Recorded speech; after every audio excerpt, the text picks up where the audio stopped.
It was a complicated surgery. There was an unexpected connection to the patient that was on the table. The hospital was in the middle of a lockdown. I mean, it was a very, very tense environment. Okay, what exactly are you telling me? You gave her the wrong meds. And it almost cost Siobhan her life. No. No, I couldn't have made that mistake. Give me my son. You mean my great-grandson? Aiden was never a Cassadine, and you know it. Not according to 2 different DNA tests. Yeah. Tests that you forged, or at least tampered with. Ugh, you give me far too much credit. It didn't work, Helena. Now give me my son. Such a dour young man. You didn't inherit one speck of Luke's humor and charm. Oh, how I miss him. How did you even get in here? Where's the nanny, anyway? Well, she's upstairs, unharmed. No, she's a delightful young girl. She's a bit gullible, poor dear. She didn't even blink her eyes when I told her I was family dropping by for a visit. Yeah, well, that's not going to happen again, trust me. Now, I'd like my son. Oh. All right. You have to go to him. Yes. Bye. You can have him. Come here, sweetie. Bye-bye. And listen, when I come back, you better be gone.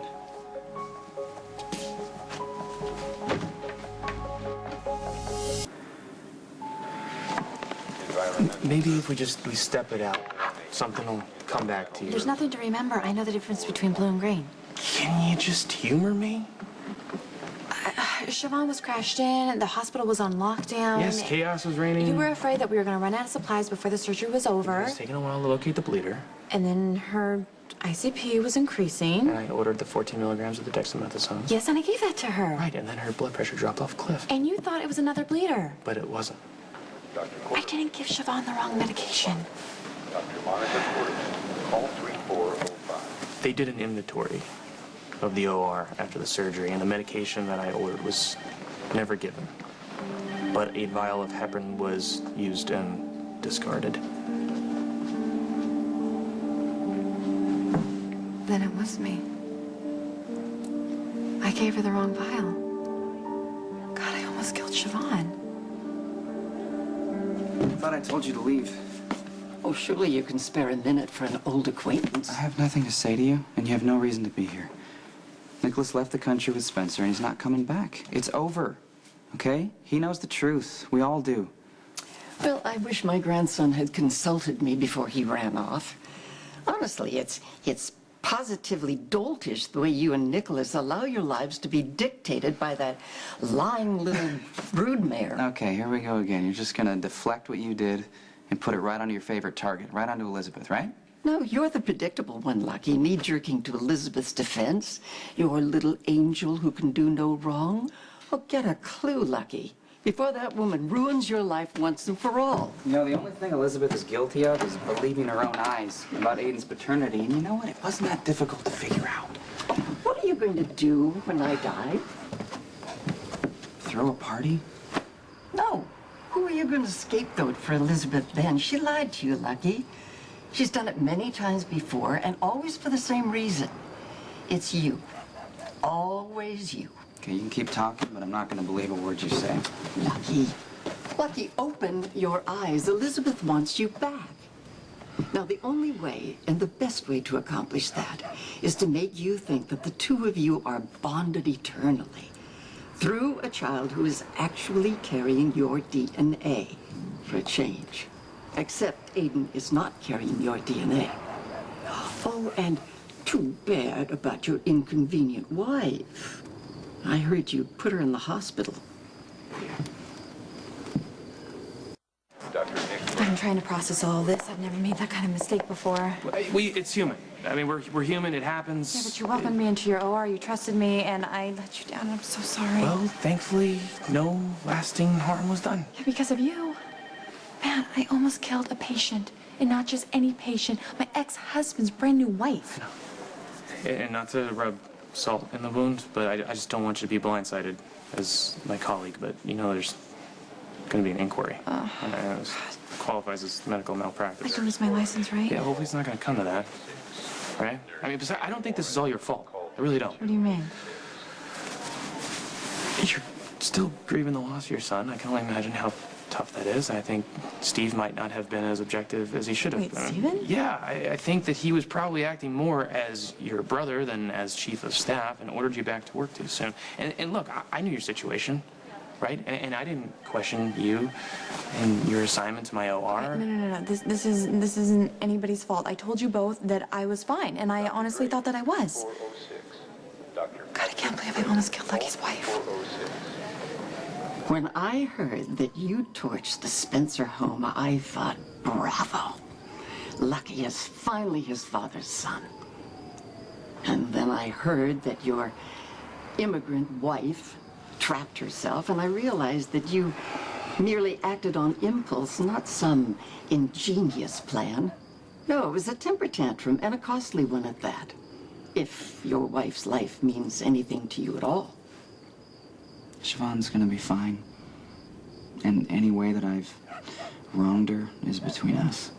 Tell me, Lucky, this Siobhan person, is she as hopelessly naive as you? Or as a woman, can she see through Elizabeth's treacly facade down to the conniving bitch underneath? And your new wife, Siobhan, will she fight for you? What are you even talking about? Oh, Lucky, listen to me. Now save yourself from another round reeling from Elizabeth's betrayal. Aiden is not your son. Accept it No. and move on. Aiden is my son, and you've known that the whole time. That's why you tampered with the DNA tests in the first place. I know I never admit this to you before, but it's days like today that I just hate my job. That's why I work so hard at being a self-centered jerk. So I don't feel like crap when something bad happens to a decent person. Plural. This is going to affect a lot of people. Can't imagine what Lucky's feeling right now. His new wife almost dies on the table, and then he finds out his ex-wife is the one to blame. It's a bad day. Elizabeth is going to be devastated. Did she seem nervous when you talked to her? I told her that the hospital is going to be investigating the sudden drop in pressure. She didn't seem alarmed or guilty or anything. So she's gonna be blindsided. Like, she's not dealing with enough. You know, I know what that's like. I know how to survive a tragedy. I got that brave carrying on thing down pat. I mean, but sometimes that's just a speech, you know? Sometimes you're trying to convince yourself as well as everyone else that you can manage your loss. And that's exactly what Elizabeth has been doing. And I could see that. You know, I should have said something. Well, I'm the one that thought Elizabeth should be back in the OR. You said she wasn't. I didn't listen. I'm the one that put this whole thing into motion, and I'm one of the ones that helped prove that she was guilty of screwing up. Well, I am not shy about expressing my opinion, especially when it comes to disagreeing with you. But I could have gone through the proper channels. I could have written a memo saying that Elizabeth wasn't ready to go back to the OR. But I didn't. I caved because I didn't want to be judgmental and because I wanted to be a good friend. And now Elizabeth is worse off than she was before. And this is why we're supposed to stay detached. So we can make good, clear decisions. Well, I think it's safe to say both of us get an F in detachment. What do you mean getting shot? You should be ashamed of yourself. Luke, Spencer's son, so pathetic and needy of a faithless woman's love, twisting yourself into knots just so that you could believe in Elizabeth one more time. It's not gonna work, Helena. You're not gonna convince me of anything. Luke deserves better than you. I know why you took my son and gave him to Nicholas, okay? Because in your twisted mind, you saw it as the ultimate revenge. I don't know what you mean. No, I mean, what better way to screw with the Spencers than to steal one and raise him as a Cassadine, trained from birth to hate his own family?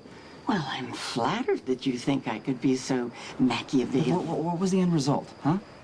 Are we gonna unleash Aiden on us 20 years from now or something? What a vivid imagination. Of course I deny your allegations.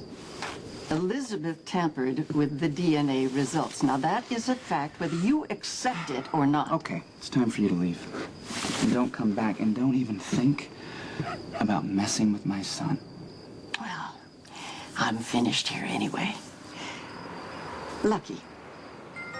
Those 20 years you mentioned. Now, if Aiden turns out to be handsome, cultured, worldly, smart and ambitious, if he has strength of purpose, he's a Cassadine. Now, on the other hand, if Aiden turns out to be a booze-swilling, drug-addicted boor, if he turns into a weapon of self-destruction, he's a Spencer. Only time and blood will tell, Lucky. In the end, they always do. If you're lucky enough to have Aiden for 20 years.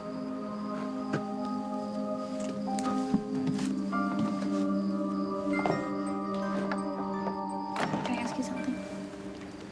Of course. We're supposed to be working on your communication skills. Well, it's not really about our marriage. It's more work-related. Or maybe not. Well, now you got me curious. Shoot. Are you ever going to bring Jake's file down to the records room? Yes, I will. But what?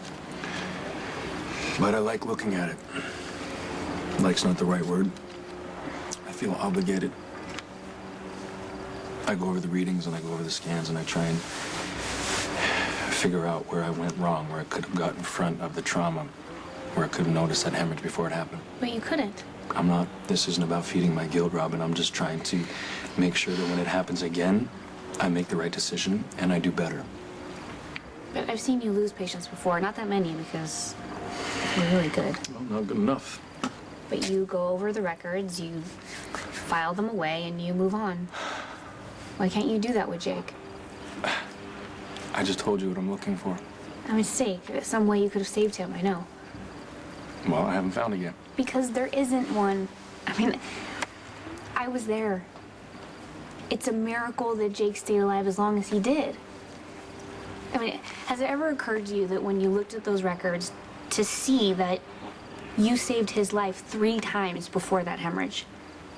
I mean, any one of those injuries could have killed him before that. And that's exactly what I'm looking for. Maybe I put too much emphasis on the wrong thing first, and I should have done something different. No, listen to me. I'm telling you the truth, not because I love you, but because it is a medical fact. There's no surgeon that could have saved Jake.